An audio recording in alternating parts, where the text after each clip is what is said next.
Hello my dear friends, welcome to movie Hunter YouTube channel. So friends, আজকে আমি একটি Hindi movie নিয়ে আলোচনা করব, যেটি হচ্ছে আশিকি 2। মুভিটি পরিচালনা করেছেন মোহিত সুরি, প্রযোজক ভূষণ কুমার, কৃষ্ণ কুমার ও মুক্তেশ ভাট। অভিনয় অভিনয় করেছেন আদিত্য রায় কাপুর ওরফে রাহুল জয়কার, শ্রদ্ধা কাপুর ওরফে আরোহী কেশব বর্মা। মুভি শুরুতে দেখা যায় রাহুল জয়কার ওরফে RJ একজন বিখ্যাত সঙ্গীত শিল্পী, যিনি একসময় বলিউডের অন্যতম জনপ্রিয় গায়ক ছিলেন, কিন্তু মদ্যপানের কারণে তার কেরিয়ার ক্রমশ নিম্নগামী হয়ে পড়েছে। যদিও তিনি প্রতিভাবান, তার এই বদভ্যাস তাকে ধ্বংসের পথে নিয়ে যাচ্ছে। একদিন একটি ছোট্ট শহরে কনসার্ট শেষ করে ফেরার পথে রাহুল একটি পানশালায় প্রবেশ করেন, যেখানে তিনি আরোহী কেশব শর্মাকে গান গাইতে শুনতে পান। আরোহী একজন সাধারণ মেয়ে, কিন্তু তার কণ্ঠে অপার সম্ভাবনা রয়েছে। রাহুল মুগ্ধ হয়ে তার গান শুনতে থাকেন এবং বুঝতে পারেন যে তার কণ্ঠ স্বর্গীয়। রাহুল আরোহীকে তার স্বপ্ন পূরণের প্রতিশ্রুতি দেন এবং তাকে মুম্বাই নিয়ে আসতে বলেন। প্রথমে আরোহী দ্বিধাগ্রস্ত থাকলেও সে রাহুলের কথায় বিশ্বাস করে এবং তার স্বপ্ন পূরণের জন্য তার সঙ্গে মুম্বাই চলে আসে। মুম্বাই এসে রাহুল আরোহীকে বড় মিউজিক কোম্পানির সঙ্গে পরিচয় করিয়ে দেন এবং তার প্রতিভাকে তুলে ধরতে সাহায্য করেন। ক্রমে আরোহীর কেরিয়ার উন্নতি লাভ করে এবং সে একটি সফল গায়িকা হয়ে ওঠে। এই এই সময়ের মধ্যে রাহুল ও আরোহীর মধ্যে প্রেমের সম্পর্ক গড়ে ওঠে। তারা একে অপরের প্রতি গভীরভাবে ভালোবাসতে শুরু করে। কিন্তু রাহুলের অ্যালকোহল আসক্তি ও তার অতীতের খারাপ স্মৃতিগুলো তার বর্তমান জীবনকে ধ্বংস করে দিচ্ছিল। আরোহী দিন দিন জনপ্রিয় হয়ে উঠতে থাকে, আর তার সাফল্যের সাথে সাথে রাহুল নিজেকে হারিয়ে ফেলতে থাকে, অর্থাৎ নিজের ব্যর্থতার জন্য।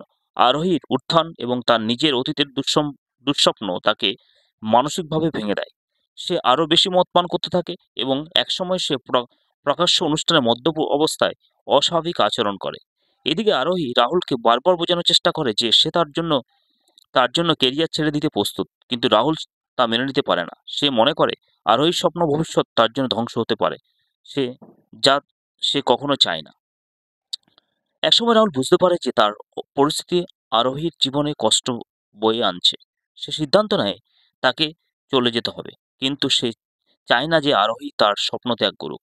একদিন আরোহী যখন তার কাছে কাছে আসে ও বলে যে সে গান ছেড়ে দেবে, তখন রাহুল তাকে বোঝায় যে তার স্বপ্ন তাকে বহুদূর নিয়ে যাবে। সে আরোহীকে বলে যে সে তার জন্য গান ছাড়বে না। এরপর রাহুল সবার অগোচরে এক রাতে সাগরে ঝাঁপ দিয়ে আত্মহত্যা করে। তার মৃত্যুর পর আরোহী বিধ্বস্ত হয়ে পড়ে, কিন্তু সে বুঝতে পারে যে রাহুল চেয়েছিল সে তার স্বপ্নকে পূরণ করুক। তাই সে তার কেরিয়ার চালিয়ে যেতে প্রতিজ্ঞা করে। আশিকি 2 মুভিটির ক্লাইম্যাক্স অত্যন্ত আবেগঘন। গল্পের শেষ দিকে রাহুল বুঝতে পারে যে তার উপস্থিতি আরোহীর জীবনে নেতিবাচক প্রভাব ফেলছে। সে দেখছে তার মদ্যপান ও অনিয়ন্ত্রিত জীবনযাত্রার কারণে আরোহী কষ্ট পাচ্ছে, অথচ সে এখন বলিউডের অন্যতম সফল গায়িকা।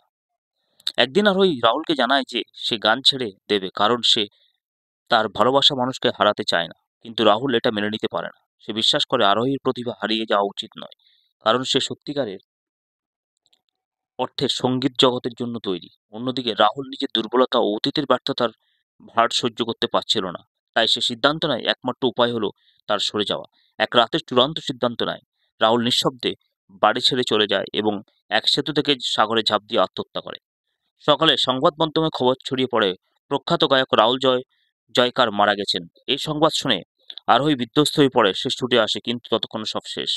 ক্লাইম্যাক্সের সবচেয়ে আবেগপূর্ণ মুহূর্ত হলো যখন আরোহী রাহুলের কথা মনে করে এবং বুঝতে পারে সে চাইতো যে সে গান চালিয়ে যাক,